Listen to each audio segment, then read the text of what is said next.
Ambassador Jack Morrison fought to keep his expression neutral as he followed the Craxian ceremonial guide through the towering crystal archways of the Imperial Palace. Each step echoed against floors of polished starstone, a material so rare that a single tile would have bought a small planet in human space. The message wasn't subtle. Even the ground beneath his feet served to remind him of humanity's place in the galactic hierarchy. The guide, a tall serpentine figure wrapped in ceremonial metals that chimed with each movement, spoke without turning its elongated head. "The lesser diplomatic quarter awaits. Ambassador, we trust you will find the accommodations adequate for your species' needs." The slight pause carried volumes of carefully calculated insult. Morrison's neural implant, disguised as a simple medical device, captured every nuance of the alien's body language and vocal patterns. The quantum processors hidden within his cerebral cortex analyzed decades of Craxian diplomatic records, confirming his suspicion. This wasn't just standard xenophobia. The Empire was following a precise protocol developed over millennia of subjugating younger races. "The hospitality of the Eternal Empire humbles me," Morrison replied, using the exact formal phrasing that protocol demanded, while deliberately mispronouncing 3 key syllables. The guide's shoulder plates rattled in barely concealed disdain, exactly as predicted. They passed through gardens where plants from 1,000 worlds grew in carefully maintained environments.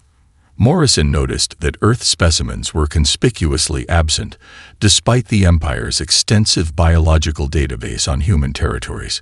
Another calculated slight, but one that revealed far more than intended.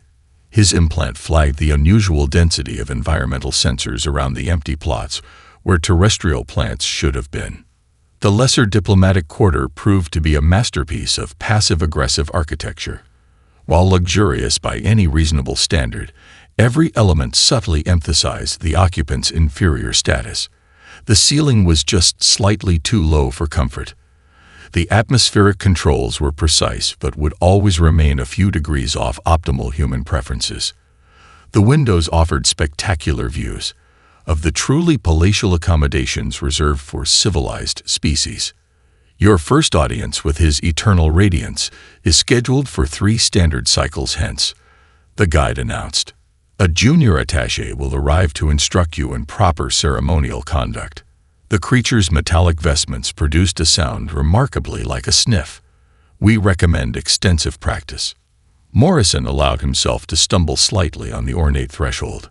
"Your patience with my species' limitations is most appreciated," he said, mangling another formal phrase while his implant mapped the room's quantum security grid.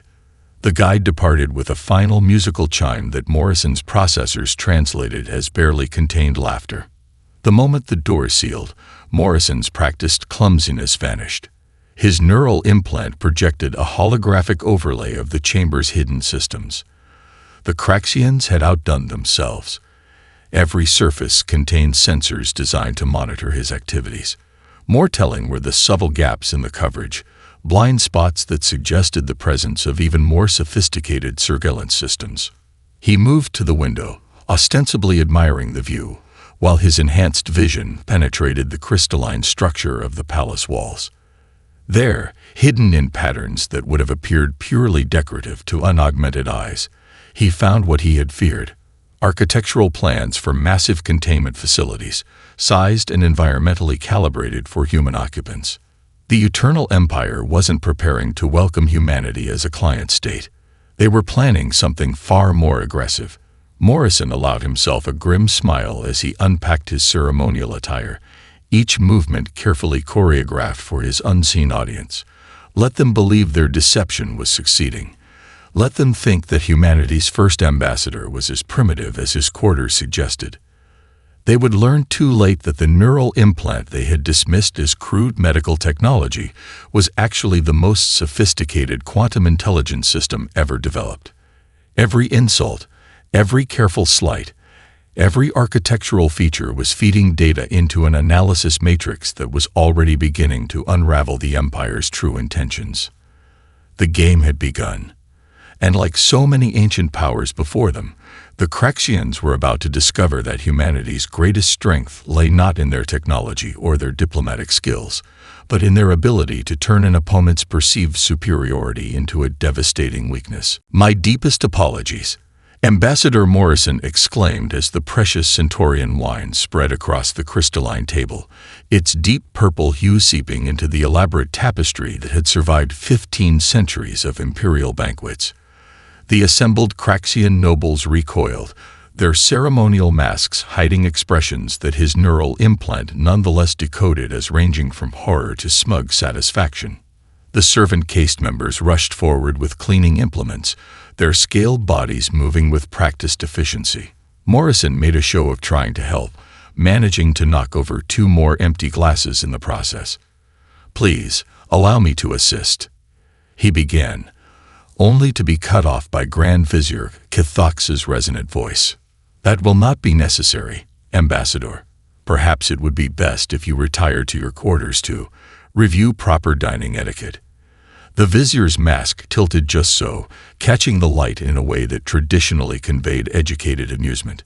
The other nobles' shoulder plates rattled with carefully modulated laughter. Morrison's implant captured everything. The servants' access codes as they activated cleaning protocols, the subtle shifts in the room's quantum security grid, and most importantly, the way certain nobles' personal shields had momentarily flickered to a higher setting when the wine neared them. The crystalline table wasn't just a priceless antique, it was an incredibly sophisticated data transmission network. Back in his quarters, Morrison activated his neural link to Earth's quantum relay network, compressing his findings into a burst transmission that would appear as routine atmospheric interference to Imperial sensors. The picture was becoming clearer with each carefully orchestrated mishap. The Empire's military communication protocols were riddled with gaps, not weaknesses, but rather purposeful blind spots designed to hide massive fleet movements from their own bureaucracy. His implant had detected 7 distinct transmission patterns that suggested capital ships gathering in the outer rim, far more than would be needed for a simple diplomatic integration. A soft chime announced the arrival of Vexley, a lower-ranked servant assigned to help him master court protocols. The young Craxian's scales hadn't yet developed the metallic sheen of maturity, making them perfect for their assigned role of attending to lesser species. "Ambassador, shall we review the 17 forms of imperial address?" Vexley asked, their voice carrying that distinct tone of resigned patience reserved for particularly slow students. Morrison smiled, deliberately showing too many teeth, a gesture his implant confirmed would be read as both primitive and slightly threatening. "You are most kind to assist one so unschooled in the Empire's ways." He proceeded to butcher the first form so badly that Vexley's scales actually rippled in distress. 4 hours later, after Morrison had failed to properly master even the basic honorifics, Vexley finally departed. The moment the door sealed, Morrison's implant projected a holographic reconstruction of everything he learned. The servant's unconscious body language had revealed volumes about the Imperial Palace's true power structure. The seemingly random servants assigned to clean up his messes were actually members of an elite corps, moving through the palace's secure areas with impunity. Their cleaning protocols interfaced directly with the quantum security grid, creating microscopic gaps in surveillance. Most importantly, their very presence at his accidents confirmed that the Empire considered him a high-priority target for observation. Morrison's next social blunder would need to be spectacular enough to require the attention of the elite cleaning corps, but not so dramatic as to justify restricting his movements. He began calculating optimal scenarios, his implant modeling thousands of possibilities based on observed Craxian reactions. A subtle alert from his neural sensors interrupted his planning. Hidden beneath the traditional geometric patterns decorating his quarters, a new set of quantum signatures had appeared. The Empire was repositioning its cloaked warships again, and this time they were moving much closer to Earth's territory than any published trade agreement would justify. Morrison allowed himself a grim smile as he adjusted his formal attire in preparation for tomorrow's audience with the Imperial Science Council. It was time to demonstrate humanity's charming ignorance of advanced physics in a way that would require the complete evacuation of the council chamber. After all, nothing inspired quite as much chaos as a diplomatic incident involving theoretical quantum harmonics. The Empire was running out of time to spring its trap, which meant Morrison's window of opportunity was rapidly approaching. Soon, they would discover that every patronizing gesture, every calculated insult, had only served to give humanity's agent deeper access to their most closely guarded secrets. The midnight corridors of the Imperial Palace glowed with bioluminescent crystals, casting writhing shadows across the ancient walls. Morrison's neural implant filtered through the spectrum of light, revealing the hidden security measures woven into the crystalline matrix. He wasn't supposed to be awake at this hour. The atmospheric controls in the lesser diplomatic quarter had been programmed to induce sleep in human physiology. A whisper of movement caught his attention. Vexley emerged from a concealed service passage, scales dulled to near blackness in the low light. The young servant's usual fluid grace had been replaced by jerky, fearful movements. "Ambassador," Vexley hissed, voice modulated to frequencies that Imperial sensors would dismiss as environmental noise. "What I discovered, it cannot be true. The fleet movements, the containment protocols." "Show me," Morrison replied, his implant already recording and analyzing every subtle variation in the servant's stress patterns. Vexley pressed a ceremonial clinging crystal into Morrison's hand. To any observer, it would appear to be standard maintenance equipment. But Morrison's neural sensors detected the quantum data storage concealed within its lattice structure. His implant decoded the contents instantly, projecting a ghostly overlay across his vision. Fleet formations, invasion vectors, containment facility specifications, but most damning of all, planetary defense suppression protocols specifically calibrated for Earth's military capabilities. "The Grand Vizier's private archive," Vexley explained, scales rippling with fear. "These plans, they've been developing them for decades. The diplomatic mission is just a distraction," Morrison finished, his voice grim. "While I play the fool at court, their fleet positions itself for a coordinated strike." His implant highlighted the tactical projections, overwhelming force applied to Earth's major population centers, followed by rapid deployment of specialized containment units. A subtle shift in the corridor's luminescence warned them of approaching guards.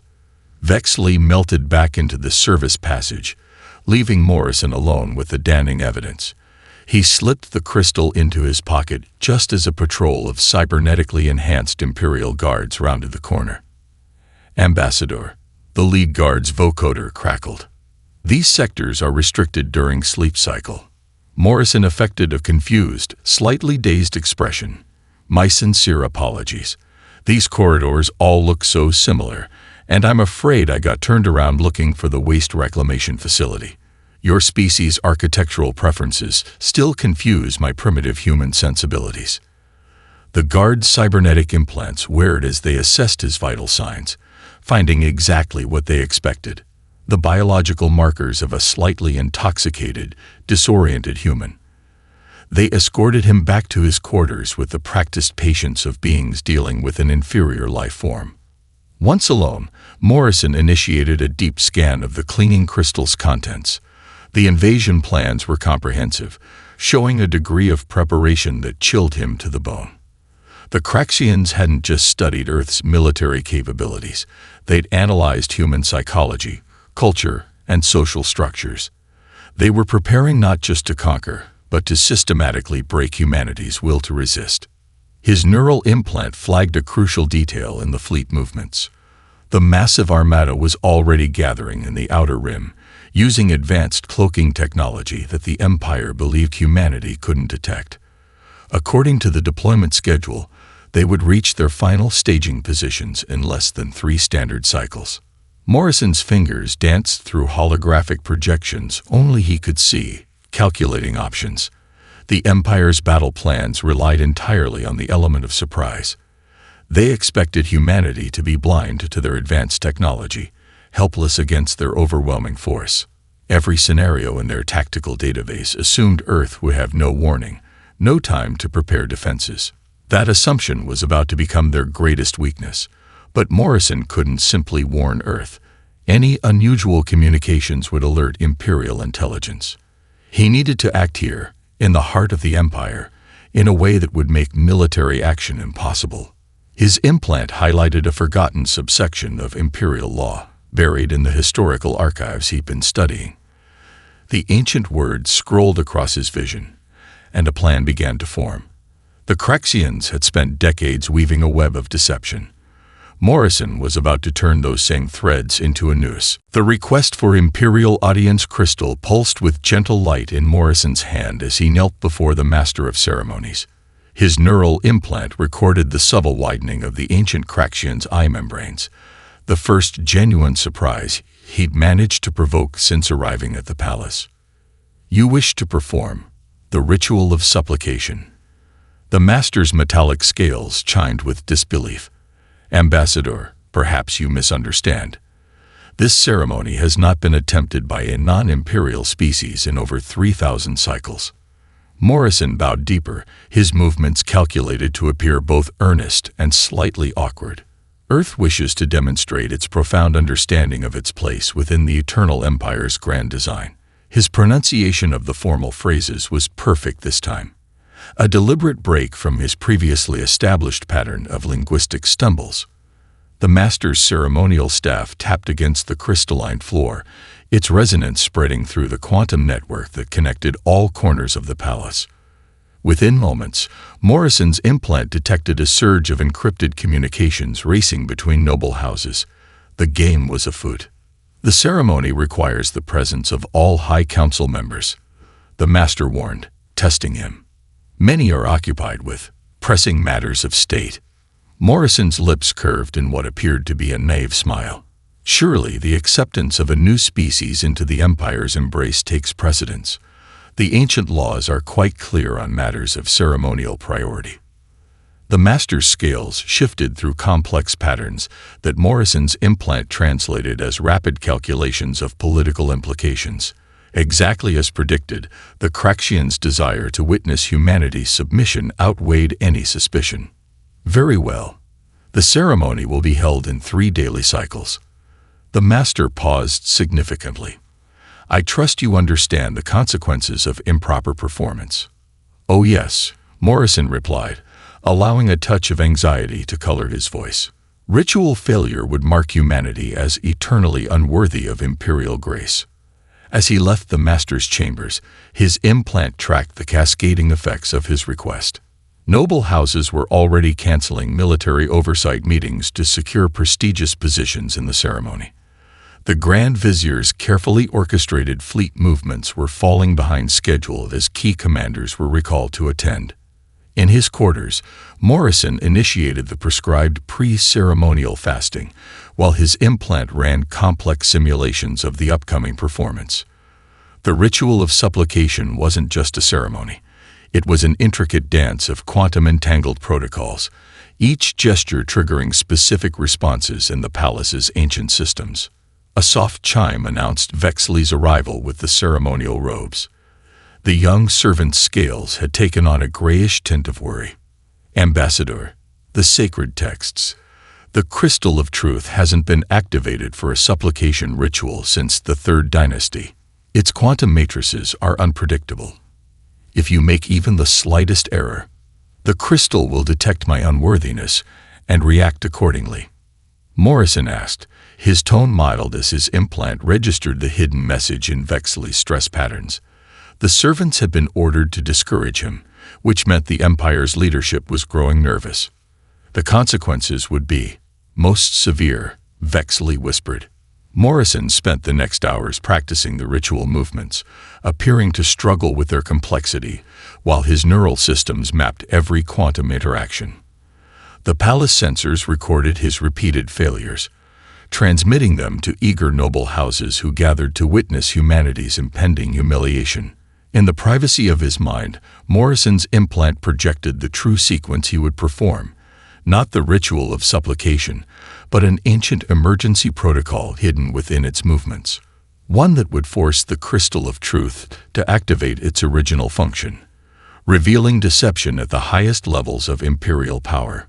The Empire had built its trap with layers of technology, protocol, and military might, but they had forgotten that humanity's greatest weapon was not technology or strength, but the ability to turn an enemy's own systems against them. As the first of the three suns set, Morrison allowed himself a small private smile. In 3 days, he would either save Earth from invasion or trigger a diplomatic catastrophe that would tear the Empire apart. Either way, their plans for humanity's subjugation would lie in ruins. The Grand Throne Room hummed with anticipation. 3,000 Craxian nobles filled the crystalline chamber, their ceremonial armor creating a symphony of chimes with each movement. Emperor Zextal sat motionless upon the quantum throne, his ancient mask reflecting the light of all three suns streaming through the prismatic dome above. Morrison stood at the chamber's entrance, clad in the silver-white robes of supplication. His neural implant catalogued every detail. The positions of the High Council members, the subtle energy signatures of hidden weapons, and most importantly, the quantum frequencies emanating from the Crystal of Truth suspended above the throne. "Approach, Ambassador of Earth," the Master of Ceremonies intoned. "Begin the ritual of supplication, that your species might know its proper place within the eternal order." Morrison began the ceremonial walk, each step precisely measured. His implant detected Grand Vizier Kithox's private communication channel activating, no doubt coordinating with the invasion fleet commanders gathered in the Outer Rim. Everything hinged on the next few moments. The first movements of the ritual flowed smoothly. Bow, kneel, press palms to the crystalline floor. The assembled nobles relaxed slightly, enjoying what they assumed would be humanity's greatest humiliation. Morrison's neural systems tracked the changing harmonics of the Crystal of Truth as it responded to the traditional gestures. Then, at the ritual's apex, he deviated from the prescribed path. Instead of completing the final gesture of submission, Morrison's hands traced an ancient pattern in the air, one not seen in the throne room for millennia.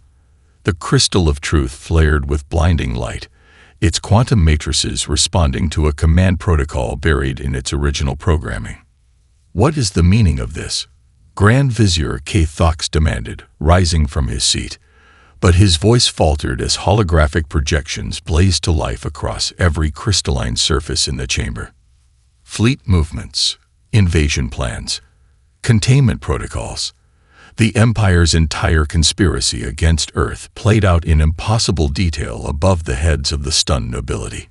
Morrison's neural implant had translated all the stolen data into the Empire's oldest technical language, using codes that predated modern security systems.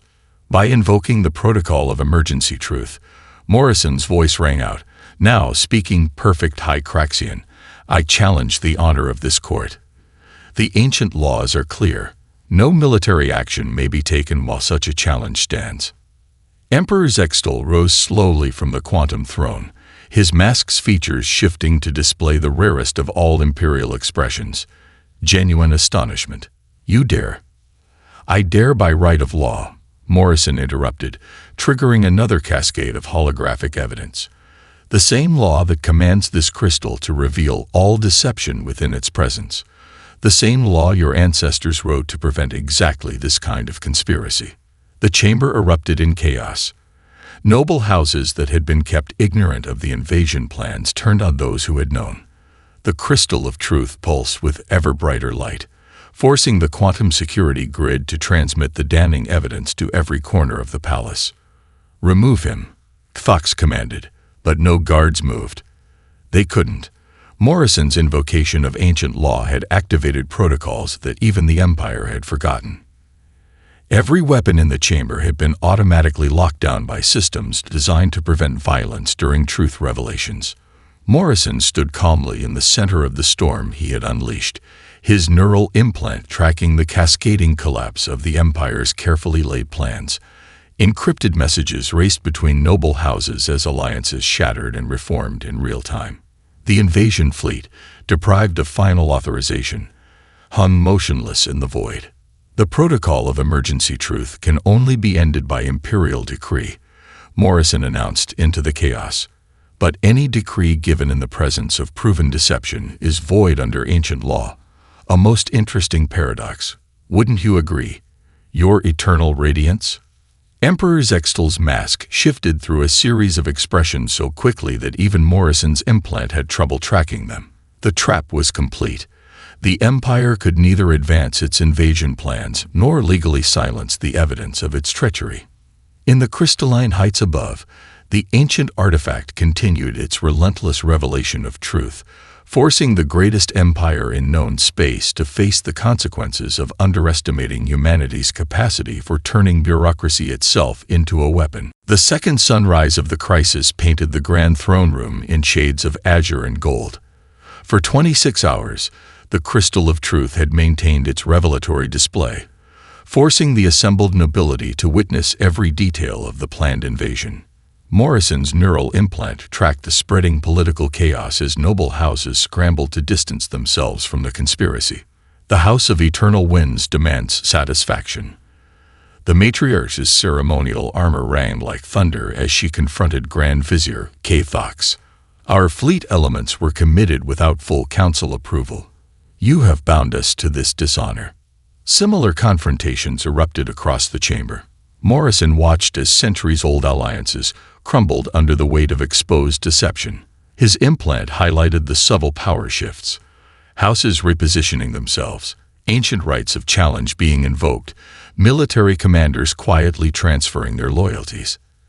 Emperor Zextal remained seated upon the quantum throne, his mask frozen in an expression of contemplative neutrality.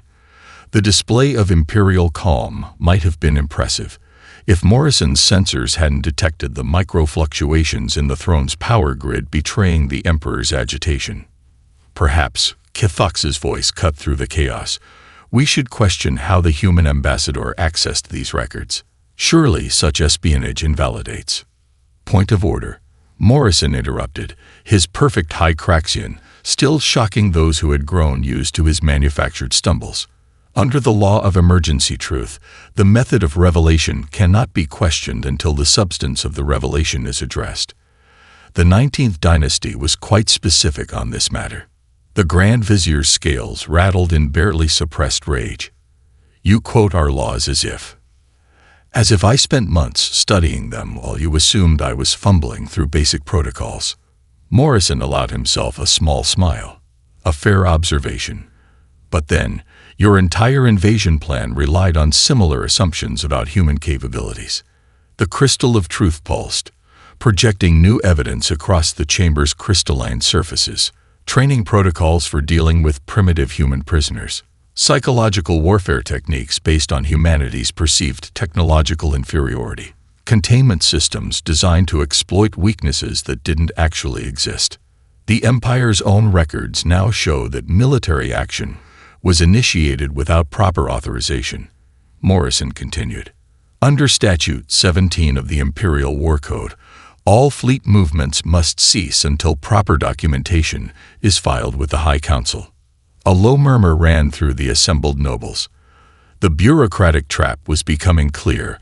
By invoking ancient laws, Morrison had frozen the entire imperial military structure. Even ships already in motion would be forced to halt when their next authorization codes failed to arrive. This is absurd. Kathox turned to the Emperor. Your eternal radiance, surely you won't allow the proper functioning of laws laid down by my ancestors. Emperor Zextal spoke for the first time in hours, his voice carrying dangerous harmonics. Laws designed specifically to prevent unauthorized military adventures that might destabilize the Empire. Tell me, Grand Vizier, why should I not allow this? Morrison's implant detected a surge of encrypted communications as noble houses recognized the shift in imperial favor. Kathox's support was evaporating faster than water on a desert world. The human speaks of law. A new voice rang out. The ancient keeper of records had risen from her ceremonial seat, her scales darkened with age. Let us then examine law. The protocol of emergency truth requires resolution before any other imperial business may proceed.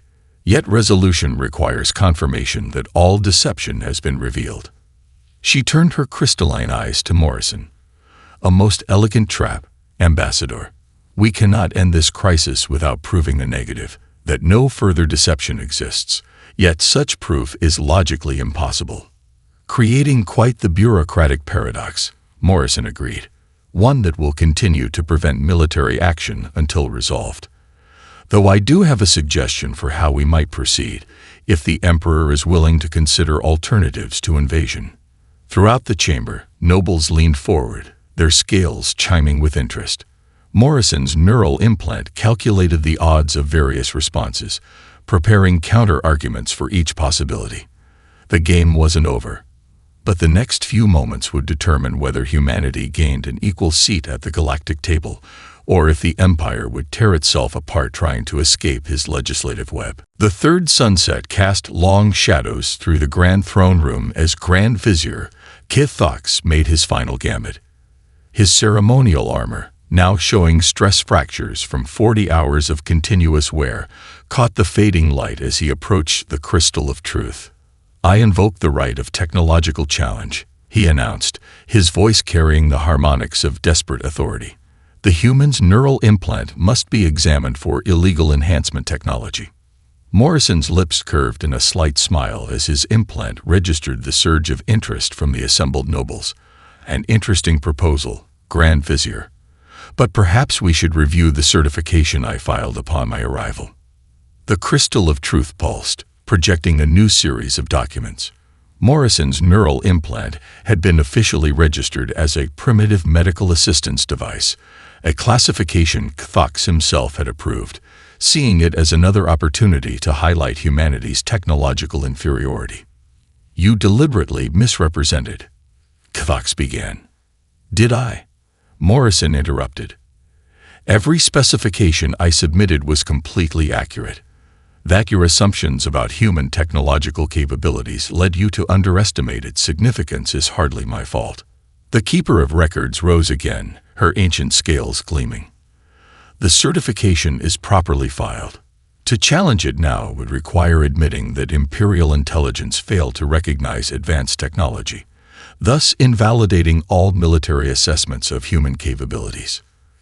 Fox's scales rippled with barely contained fury. "Then what of the invasion fleet? Are we to simply ignore?" "What invasion fleet?" Morrison's voice carried practiced innocence. "According to Imperial records, those ships are conducting routine exercises, unless you're prepared to officially document their true purpose."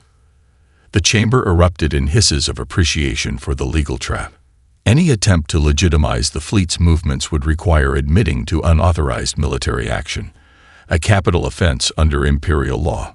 Morrison's implant detected a subtle shift in the Quantum Throne's energy signature moments before Emperor Zextal spoke. "Perhaps, Grand Vizier, you should explain why my seal appears on mobilization orders I never approved." The chamber fell silent. Kithox's scales paled to an almost translucent shade. "Your eternal radiance, I only sought to protect the Empire." The Emperor's mask shifted to display subtle patterns of dangerous amusement, like my ancestor Excelfor, who established these laws precisely to prevent ambitious viziers from launching unauthorized wars. Morrison watched the political endgame unfold as his neural implant calculated the cascade of consequences. Kithox's support among the noble houses had evaporated. The invasion fleet's commanders, facing charges of treason if they advanced but unable to retreat without orders, remained frozen in space.